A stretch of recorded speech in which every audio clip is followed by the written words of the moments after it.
중국의 경제 동향과 투자 소식 전해드리는 베이징뷰 손일선입니다. 시청자분들도 최근 많이 들어보셨죠? 피크 차이나라는 용어가 요즘 학계나 언론에서 자주 등장을 하고 있습니다. 피크 차이나란 지난 40년 동안 진짜 무서울 정도로 이 빠른 속도로 발전을 거듭해온 중국이 이제 그 성장의 한계에 다다랐다, 피크를 찍었다, 이런 의미인데요. 다시 말해 중국은 이제 내리막만 남았다, 이렇게도 해석할 수 있을 것 같습니다. 그런데 이번 주에 이런 피크 차이나 이론에 큰 힘을 실어주는 통계가 두 개나 한꺼번에 발표가 됐습니다. 일각에서는 중국의 지나치게 비관적인 관점을 갖고 있는 서방의 학자들이 중국을 깎아내리기 위해 피크 차이나를 외친다는 비판도 있었는데, 이번 주에 발표된 중국 경제 성장률과 중국 인구 통계는 그들의 전망과 예측이 진짜 현실이 될 수 있겠다, 이런 우려를 크게 증폭시키는 계기가 되지 않았나 생각을 합니다. 지난 17일 발표된 이 성장률부터 보면 진짜 공산당에게 역대급 굴욕을 가져다 준 수치가 나왔습니다. 중국 국가통계국 발표를 보면 작년 성장률이 이 3%로 집계가 됐는데, 그나마 다행인 건 이게 시장의 예측치보다 조금 높았다는 겁니다. 시장에서는 지난해 중국 경제가 너무 안 좋아서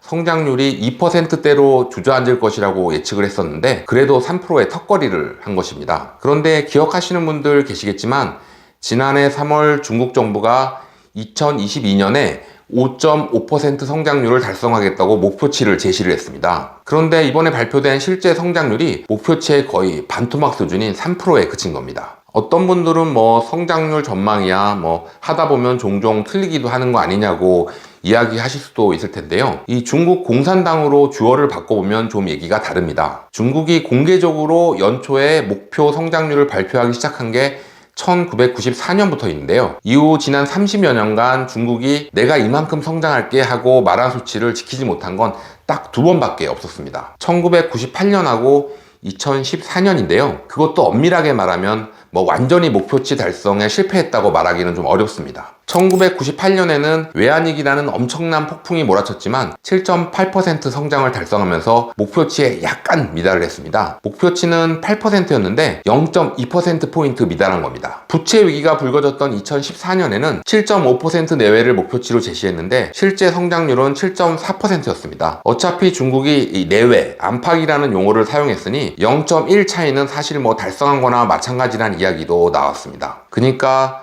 지난 30여년간 중국 공산당은 내가 한다면 진짜 한다, 이런 걸 직접 증명해온 셈입니다.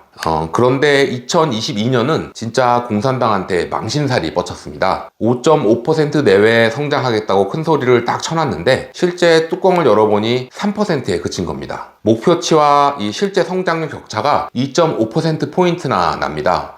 공산당 입장에서는 사실 어디 쥐구멍이라도 찾고 싶은 심정일 것 같습니다. 더욱이 지난해는 여러분들도 잘 아시다시피 시진핑 주석에게 엄청 중요한 해였습니다. 시 주석이 당대회를 통해 마오쩌둥 이후 처음으로 장기 집권을 시작했습니다. 안 그래도 이 3연임에 나서면 반대 여론이 좀 있을 수 있잖아요. 역시 민심을 달래는 데는 이 경제 성장만한 특효약이 없습니다. 그래서 상당수 전문가들이 시 주석의 정치적 야심 때문이라도 중국이 어떤 수단을 동원해서라도 지난해 5.5% 이 성장률 목표치를 달성할 것이라고 내다봤었습니다. 하지만 이 상하이 도시 전면 봉쇄 등 이 제로 코로나 정책 후폭풍이 예상보다 크게 걷잡을 수 없이 커진 데다 우크라이나 전쟁, 미중 갈등 등 외부 환경도 아주 불리하게 돌아가면서 결국 중국 성장률이 3%에 머문 겁니다. 중국 간영 매체들은 어려운 여건에서도 선방을 했다, 애써 태어난 척을 했지만 3% 성장률은 문화대혁명 마지막 해인 1976년 이후 두 번째로 낮은 수치입니다. 코로나19 창궐이라는 이 초대형 악재가 등장했던 2020년을 제외하면 사실상 48년 만에 최악의 성적표입니다.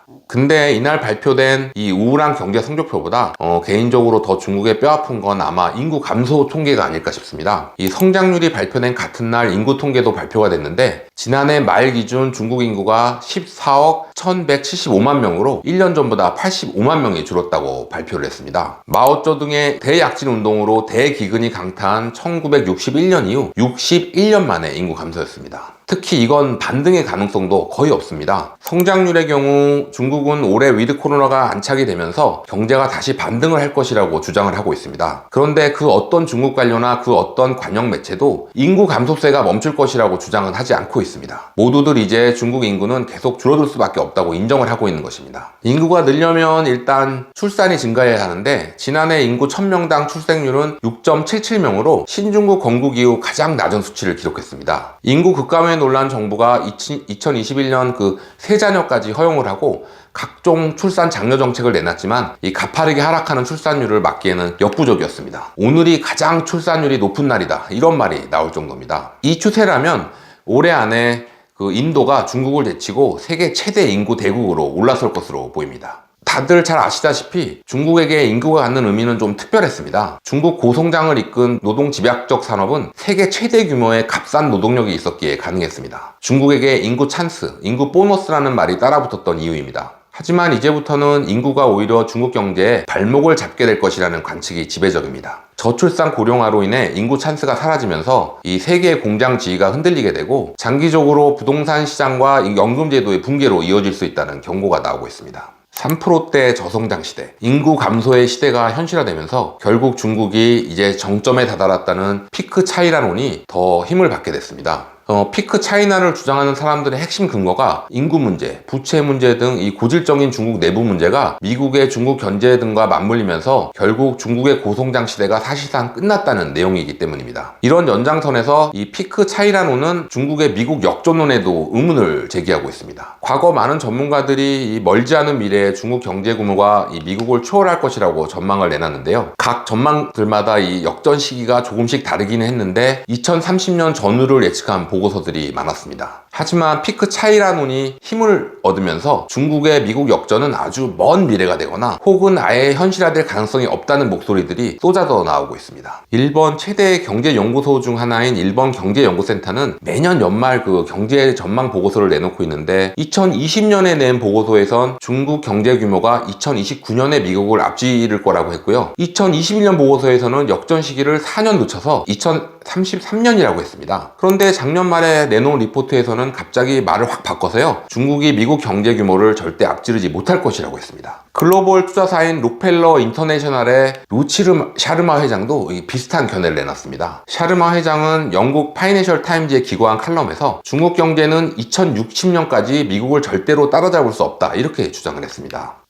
거의 40년 뒤를 예측한다는 게 어떻게 보면은 좀 무의미해 보이기는 하지만 그래도 샤르마 회장의 주장은 확고했습니다. 부채로 떠받쳐온 성장은 한계에 다다랐고 이 급감하는 노동인구는 중국 경제의 발목을 잡을 것이라면서 최소 40년 동안 중국 경제가 미국 경제를 역전하는 일은 없다고 못 박았습니다. 물론 중국은 피크 차이나에 대해 전혀 동의하지 않는 모습입니다. 사실 피크 차이라론의 핵심은 중국이 앞으로 계속 성장 동력을 상실하면서 이 중장기적으로 3% 이내의 저성장 국면을 벗어나지 못할 것이라는 점입니다. 중국은 10년, 20년 뒤까지 디테일하게 이 경제 성장률 전망치를 내놓고 있지는 않지만 시진핑 주석의 말에서 힌트를 찾을 수는 있습니다. 시 주석은 지난해 10월 20차 당대에서 중국의 1인당 GDP가 2035년까지 중진국 수준에 도달할 것이라고 이렇게 천명을 했습니다. 경제학자들은 중진국 수준을 그 1인당 GDP가 한 2만 달러 이상이라고 가정했을 때 중국이 이 목표를 달성하기 위해서는 2035년까지 연평균 거의 4.7%의 성장을 이어가야 한다고 분석을 했습니다. 다시 말해 이 3% 이하 이야기하는 사람들의 말은 믿을 필요가 없다. 우리는 2035년까지 여전히 5%에 달하는 성장세를 이어갈 수 있다, 이렇게 이야기를 한 겁니다. 연초부터 피크 차이나 이야기로 이 중국을 둘러싼 위기감이 커지고 있는데 과연 10년 뒤 중국은 어떤 모습일지 저도 정말 궁금합니다. 계속 덩치를 키우면서 경제 규모에서도 진짜 미국과 이 맞짱을 뜰 수 있는 수준으로 성장을 해나갈지, 아니면 정말 부채 위기가 현실화되면서 결국 두 자릿수의 이 고성장 시대를 전설로 남기고 서서히 침몰해갈지 예단하기가 쉽지 않습니다.